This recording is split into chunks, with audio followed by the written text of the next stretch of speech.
أعوذ بالله من الشيطان الرجيم. بسم الله الرحمن الرحيم. إن الحمد لله نحمده ونشكره ونستعينه ونستغفره ونتوب إليه.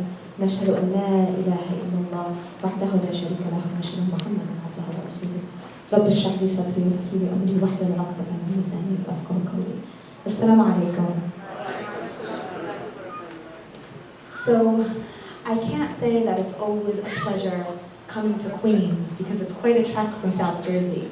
But today in particular, I can definitely say it's not just a pleasure, but it's an honor to be here with this beautiful community who I first met many of the community members of this school several years ago when you guys had come to New Jersey for a conference we held there. So I want to echo the sisters' comments, thanking the organizers, the volunteers, and the many, many youth that I see standing upstairs, guiding people, directing them, telling people where to go, and being a part of this ummah, a part of this community. And that's essentially what we're going to talk about today, our youth. And what does it mean for our youth to be successful? That question is one that comes up in both the Muslim and the non-Muslim community. But as Muslims, we have our answer in our deen. We have our answers in the Quran, we have our answers in the examples of the Rasul sallallahu alayhi wasallam and the beloved companions. So what does it mean to be successful for a young person? Does it mean that they have thousands or millions even of followers on their Facebook page, their Instagram, their Snapchats, their Twitter feeds, whatever it is that they've got going on social media? Does being successful mean completing college, the undergrad and the graduate, and getting that coveted PhD, MD, or law degree, or engineering master's, or MBA? Do those letters define success? Not in our deen. Not in the success that each and every one of us, regardless of the stage in our life, should be working towards. Because how we define success is in seeking the pleasure of Allah subhanahu wa ta'ala. How we define success is in working towards that akhirah, working towards that ultimate reward of Jannah, insha'Allah. May Allah subhanahu wa ta'ala be pleased with us and allow us to taste of His Jannah, insha'Allah. When we look at the Quran, we see that Allah subhanahu wa ta'ala in Surah Al-Hadid in verse 20 speaks to us of the stages of life and what we experience in those stages. When in the Quran, Allah subhanahu wa ta'ala says, أعوذ بالله من الشيطان الرجيم بسم الله الرحمن الرحيم أعلموا إنما الحياة الدنيا لعب ولهو وزينة وتفاخر بينكم. Surely know that this life is nothing but play. It's nothing but adornment. It's nothing but competition among you in the number of children and the wealth that you have amassed. And we are reminded in the Quran in Surah Al-Kahf, الْمَالَ وَالْبَنُونَ زِينَةُ الْحَيَاةِ الدُّنْيَا, that our wealth and our children are but an adornment. Those numbers, whether they be the numbers of our followers on social media, whether they be the numbers of the dollar signs that we can attach to our name, whether they be the numbers of children that we may have, those numbers do not define success. They're an adornment. They are a blessing from Allah subhanahu wa ta'ala that we can be given and that can also be taken away, and in both there is a blessing. Yet how do we guide our youth to a space and understanding of what that success means? Because when we look at that verse in Surah Al-Hadid, we see that Allah subhanahu wa ta'ala is giving us the understanding of the phases of life and how we define in each phase what it means to be successful. So when you have a child in that first stage of life, success may be a new toy, doing their chores, pleasing their parents, praying their salahs even may all be done with the intention of being successful. How? By being rewarded. Rewarded with a toy, rewarded with extra playtime, rewarded with some form of entertainment, the lahu, the la'ab. But as we progress, the idea of success changes. And in this verse in the Quran, we are again guided to understand how that change may occur and what it means. When we're reminded that the next stage of our lives is a period of zinatun, of adornment. Because once our children reach those teenage years, no longer do they define success with a toy that they may play with. Although the cell phone, the newest iPhone, may be something like a toy. But instead, it's defined with that adornment. How cool do I look in that picture? Look at this selfie when I pose like this. Is it spot on? Is it on fleek? Does it look hip? And so it becomes an obsession with that zina, with that adornment, and success is defined how? By how that adornment is displayed and how it's appreciated. And then we see the movement in that verse to as we grow older and our definition of success, worldly success, and we put it in quotes, changes. And it becomes instead a focus on competition. Competition in how much money we may have. Competition in how many children we may have. Competition in what we have in this dunya. And yet as we continue to look at this verse in Surah Al-Hadid, we see that Allah subhanahu wa ta'ala creates an analogy for us to understand what this type of worldly success brings us and what it means. And the example or the analogy that Allah subhanahu wa ta'ala gives us is one that it is like the example of a rain whose resulting plant growth pleases the tillers. Then it dries, and you see it turned yellow. Then it becomes scattered debris. And the verse ends with Allah subhanahu wa ta'ala reminding us, Al-dunya illa mata'ul ghurur. That surely what is the world of life or the worldly life except the enjoyment of delusion. Because that's what this dunya is. And when we anchor our success to elements of this dunya, instead of a focus on the akhirah, a focus on achieving that utmost success of pleasing Allah subhanahu wa ta'ala, then we will be disappointed. Because like a plant, that as it grows, we may be excited and we watch its growth, surely the end of that plant will be a drying out and a death. And surely the end of all that we amass in this dunya will be a drying out and death, except for the good that we have done.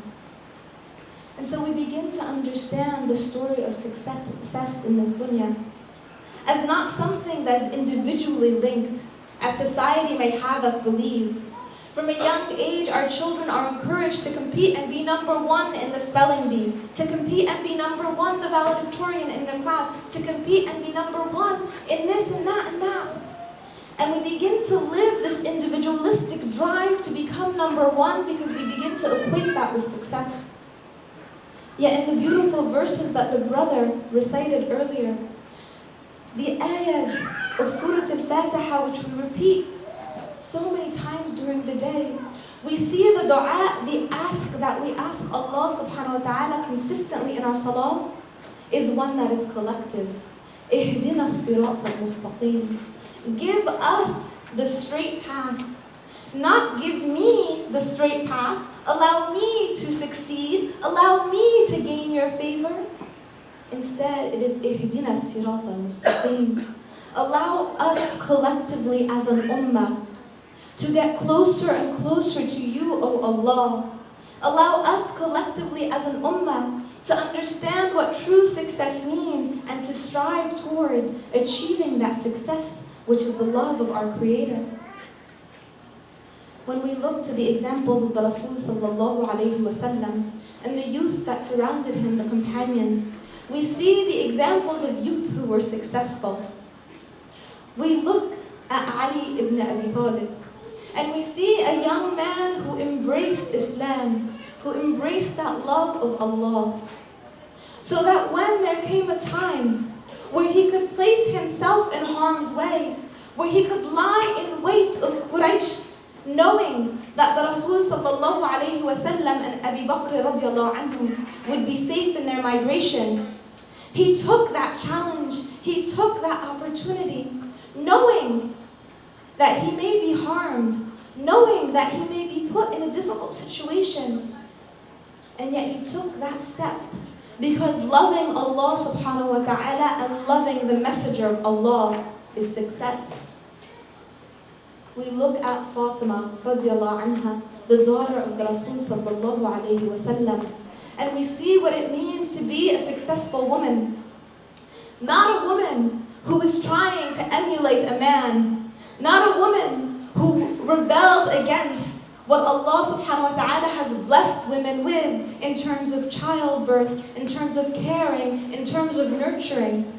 But a woman who stood strong, who stood proud, who defended her father in the hardest of circumstances. And a woman who carried on her own legacy in raising her children, the grandsons of the Rasul sallallahu alayhi wa sallam. And we look at the example of the companion, Mus'ab ibn Umair. And in his example is such a beautiful understanding of what it means for our youth to be successful. We see that Mus'ab radiallahu anhu was a young man who grew up with lots of those dollar signs, who grew up in a wealthy home. He wore the best of clothing. He smelled the sweetest of scents because he wore the most expensive of perfumes.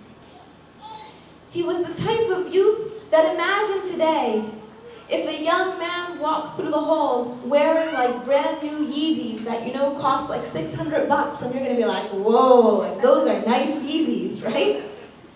Mus'ab ibn Umair was known when he was younger, prior to accepting Islam, to have this level of wealth.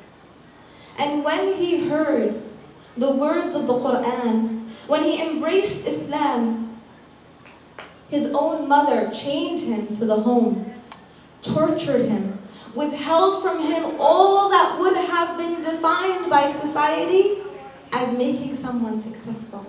Withheld from him his wealth, withheld from him his clothing, withheld from him that which he used to be known for. And yet he didn't waver. And yet he didn't question his firm belief in Allah subhanahu wa ta'ala. He didn't stop and say, you know what, I really like that clothing. I think I'd rather stay and not become Muslim. Instead, he wholeheartedly embraced Islam. And he became among the staunchest defenders of the beloved Prophet of Allah. And so the Rasul sallallahu alayhi wa sallam saw in Mus'ab the ability to speak his heart, to stand up proud of who he is, to say La ilaha illallah, and to be willing to give up that which others may have defined as worldly success. And so he sent him first to Abyssinia, where he spoke to the people and explained the truth of Islam. And then he sent him to Medina. And in Medina, Mus'ab radiallahu anhu began to spread the word of Islam. And then there came along the time of the Battle of Uhud, when the Rasul sallallahu alayhi wa sallam fought valiantly with those who surrounded him, the companions. And Mus'ab ibn Umair was on the front lines, defending the Rasul sallallahu alayhi wa sallam and holding high the flag that proclaimed La ilaha illallah. And as he waved the flag in his right hand, the disbelievers came and sliced off his hand. Yet rather than allowing that flag to drop, he held it with his left hand and repeated Allahu Akbar, and continued to defend the Rasul sallallahu alayhi wa sallam. And as the disbelievers came towards him again and sliced off his left hand, he held the flag between the stubs of his arm and continued to repeat Allahu Akbar. And as they continued to maim him, Mus'ab ibn Umair refused to allow the flag of La ilaha illallah to fall. And when he was completely slaughtered and he fell to the ground, and the Rasul sallallahu alayhi wa sallam saw those who had fallen in the battle of Uhud, he shed tears for Mus'ab ibn Umair. And when they came to bury him, this man who used to wear the finest of clothing, This man who used to be known by the wealth of his family, they could not find a shroud long enough to cover him. When they would cover his feet, his forearms would show. And when they would pull the shroud to cover his forearms, his feet would show. And yet, the Rasul sallallahu alayhi wa sallam reminds us that this youth who was buried in nothing but a small piece of cloth was more successful in that moment than he had ever been when he was covered in the riches of the dunya. Because this is success. And this is how we define success. This is how we understand success. And when we go back to the Quran and look for those examples, look for those understandings of what it means to be successful, we can look no further than Surah Al-Kahf, which is filled with parables and reminders, and which within Surah Al-Kahf we see that reminder as well, that al-mal wal-banuna zinatul hayat ad-dunya, that our wealth and our children are but an adornment in this life. And we see the parable that is encompassed in Surah Al-Kahf of the youth who were truly successful, the youth of the cave who left a land that was filled with the basest answering of desires, who left a land that was filled with fasad. Why? For the love of Allah, for the love of that which would draw them nearer to Allah. And so they left that behind and stood firm in their faith and entered into a cave where they were protected by Allah subhanahu wa ta'ala. So that when the sun would come into the cave and come near their faces, Allah subhanahu wa ta'ala in His infinite mercy, as He shielded them in a sleep that lasted for many, many years, would turn their faces away, or in some translations or narrations, we're told that the sun itself would turn away so it would not burn their skin as they slept. And Allah subhanahu wa ta'ala awakened them at a time where they could know that they had escaped that fasad. Now what does that mean? Does it mean that to attain success, our youth should lie asleep and not do anything until the time of fasad has passed? No. It means that the action of doing is in the taking those steps to truly be successful, to truly love Allah subhanahu wa ta'ala, to truly hold on to the flag of La ilaha illallah and never let it drop, regardless of what is happening. Knowing full well that Allah subhanahu wa ta'ala will protect, knowing full well that Allah subhanahu wa ta'ala will provide. And so with that, I think we come to the end of this segment. But I leave you with one last thought as it links to the next talk that we'll have, the next talk that I'll be giving in one of the later sessions on the quest of happiness. We often link the idea of success with happiness. Yet one of the most important elements for us to remember is that seeking happiness can be a false driver to that idea of success. And instead, our true success really lies in contentment, in rida, in seeking that love of Allah subhanahu wa ta'ala, finding contentment in His hikmah, and pleasing Him in everything that we do. Jazakumullahu khair. Assalamu alaikum.